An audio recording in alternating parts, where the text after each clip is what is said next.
આધારે મધુરમ સર્કલ પાસે હાઇબ્રિડ ગાંજા સાથે બે શખ્સોને પકડી પાડ્યા છે।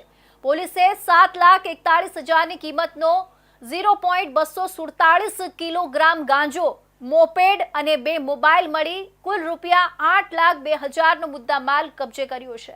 ડિંડોલી પોલીસે બાતમીના આધારે મધુરમ સર્કલ પાસેથી ₹7,41,000ની કિંમતના હાઇબ્રિડ ગાંજા સાથે બેને પકડી પાડી ₹8,02,000નો મુદ્દામાલ કબજે લીધો છે।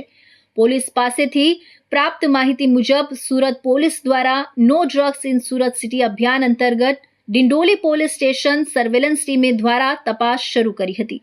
દરમિયાનમાં પીઆઈ આરજે ચુડાસમાને બાતમી મળી હતી કે ડિંડોલી મધુરમ સર્કલ પાસેથી ગાંજા સાથે બે શખ્સો પસાર થવાના છે। બાતમીના આધારે પોલીસે વોચ ગોઠવી હતી। દરમિયાનમાં ત્યાંથી મોપેડ પર પસાર થતા જનક ચિમનભાઈ પટેલ અને પવન ભીમરાજ પાટીલને અટકાવી તપાસ કરતા તેની પાસેથી 7,41,000ની કિંમતનો 247 કિલોગ્રામ હાઇબ્રિડ ગાંજો મળી આવ્યો હતો।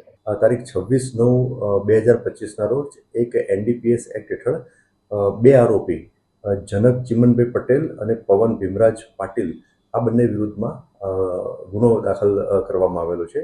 આ એનડીપીએસ કેસની હકીકત એવી છે કે ડિંડોલી પોલીસ સ્ટેશનમાં એક નાર્કોટિક્સ એનડીપીએસ એક્ટ હેઠળ કાર્યવાહી કરવા માટે એક અલગ ટીમ બનાવવામાં આવેલી છે।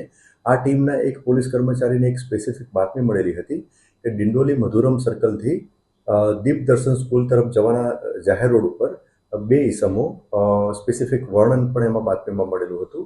એ વર્ણનવાળા ઈસમો એમની સાથે મોટરસાઇકલ અને એક્ટિવા લઈને ઊભા છે અને એમની પાસે હાઇબ્રિડ ગાંજો છે અને એ વેચવા માટે ગ્રાહકની શોધમાં છે।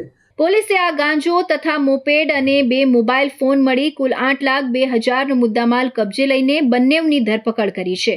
પોલીસની પ્રાથમિક પૂછપરછમાં આરોપી પાસે એક નંબર હતો, તેના પર સંપર્ક કરતા તેને ગાંજાનો જથ્થો આપી ગયો હતો। આ ગાંજો તેઓ છૂટકમાં વેચવા માટે નીકળ્યા હતા અને પોલીસના હાથ પકડાઈ ગયા હતા। સુરતના